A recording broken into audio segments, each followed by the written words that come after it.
Hello, my name is Paul Cree, poet, rapper and storyteller. This is the story of Demeter and Persephone.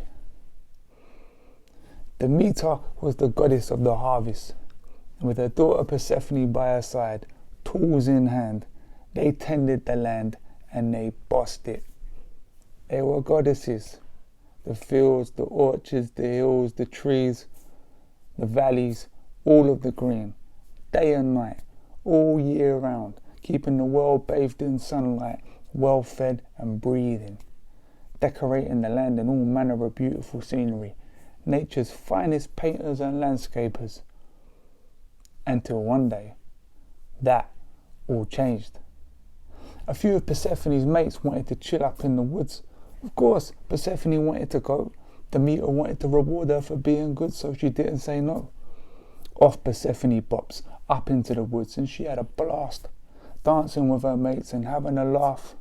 So lost in the moment, she went wandering off and must not have seen that Hades bowling past in his horse-drawn whip, blacked out, big sound and body kit, bit of a bad boy, infamous god of the underworld and all things dark. Hades had taken a liking to Persephone. He knew who she was. He knew she was a god, just like him, and he was thinking, I want to make her my queen, take her down below and rule the underworld with me. So he instructed one of his boys to plant a very pretty and rare species of flower in the orchard that Persephone was fast approaching, knowing when she saw it, she'd be besotted, and then wallop, in steps Hades. Do you come here often? The first part of the plan worked like a treat. Persephone sees the flower and it instantly catches her eye, enchanted by its beauty.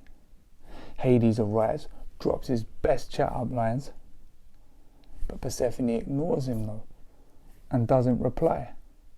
Maybe Hades underestimated her. She was more interested in investigating this rare species of flower, delicately holding it at his spine, than hearing about Hades' dark underworld kingdom down upon high. Yeah, is that right, mate? Yeah, good for you. Hades was on the back foot. Yeah, that is right, Persephone. Do you know what, yeah? I'm just like you. Like, I'm well into flowers and that. Yeah, proper passionate about flowers. I love them. Oh, yeah? What's the name of this one, then? Oh, like that one. Oh, yeah, like, it's called, what's the name again?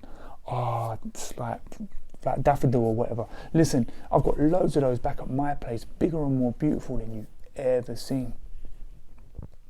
Persephone was no mug when it came to men, and she was getting ready to tell him to jog on. Hades had not been knocked back before. He was thinking, who does she think she is? Does she know who I am?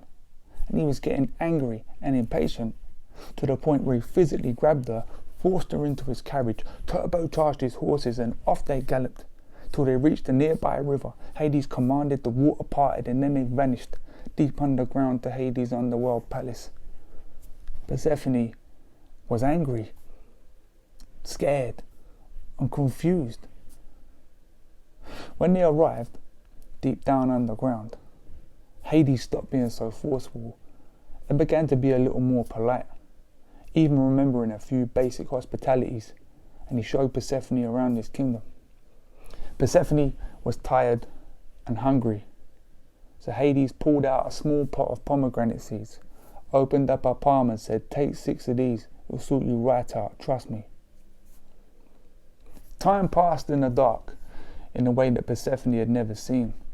No hills, no trees, no valleys, and she thought about her mum, Demeter, and what had become of her, and would she get to see her? But after a while, she starts to think, you know what, maybe this Hades is alright. Sometimes he's nice, and occasionally funny. And when Hades got down on one knee, pulled out the most beautiful ring she'd ever seen, Persephone agreed, and she married him. Meanwhile, up above ground, Demeter is doing her nutting. Persephone hasn't returned and she hasn't heard anything. She was patient at first, like a good trusting mum, gave her the benefit of the doubt, but then the doubt started to seize the benefit and she was stressing now. So Demeter sorted out her mates. They said she just disappeared. All reason gave in to the deepest of fears. A mother losing her daughter. The angst was felt from the mountains to the water. Demeter abandoned her work and began her search. She travelled far and wide, but no sign of Persephone, till she came across the orchard where Hades had taken her. Demeter sensed a change in her nature, heard a few whispers from some nearby water, followed it to a river. The water spoke, said from deep below that Hades geyser arose, and now she sat on his throne. Demeter was livid. She ran straight to the big man, Zeus, god of all things over land. Demeter demanded that he bring her back. Zeus refused. Turns out he'd made a deal with Hades beforehand. Zeus wanted to keep things sweet with the Dark Lord, so he agreed when Hades asked for her hand. Hades was as powerful as Zeus, and between the two sat the delicate balance of dark and light, so Zeus didn't want to risk a feud. Demeter protested. "You can't do this to me, Zeus. That's my daughter." Zeus was having none of it. Demeter was tired, exasperated and exhausted, but determined to bring Persephone back. "If that's the way it is, Zeus, then watch what happens when I don't go back to tending the land. And I won't stop stopping until Persephone is back by my side, tools in hand." Demeter retreated to a mountain in protest, furious, but with a deep underlying sadness. And that sadness was a chisel chipping away at her strength. The fields and the orchards soon became neglected, and all of the people so dependent on her tending quickly developed empty bellies. The food chain became unlocked. Animals began to disappear. The whole ecosystem was beginning to collapse. Yet still Demeter sat on her mountain in quiet protest. Zeus, seeing the state of the land and his people, was forced to act. He sought out Demeter. He said, "Listen, here's what I'm going to do for you. You can drop down to Hades, and you can bring Persephone back on the one condition that she's not eaten. If she's eaten, then I'm afraid she has to stay." Demeter wasted no time. She was down there in an instant, bursting through the doors of Hades' palace, where Persephone was sat on her throne. They immediately embraced. Emotions were expressed, tears were shed, finally reunited, mother and daughter. When they both calmed down, Persephone showed her around. Then Demeter explained that she'd come to bring her back with the blessing of the big man. "What's the condition?" Hades asked. "The condition is that she's not eaten." "You've not eaten, have you?" Suddenly turning to Persephone, who was feeling a little bit miffed she'd only just been included in the conversation. "Well, yeah, Mum. Of course I've eaten. I've been eating good. Just this morning, Hades gave me 6 pomegranate seeds." It was a devastating blow for Demeter. "See ya," remarked Hades slyly. She ran straight back to Zeus, protesting about how unfair this all was. "There's nothing I can do," said Zeus.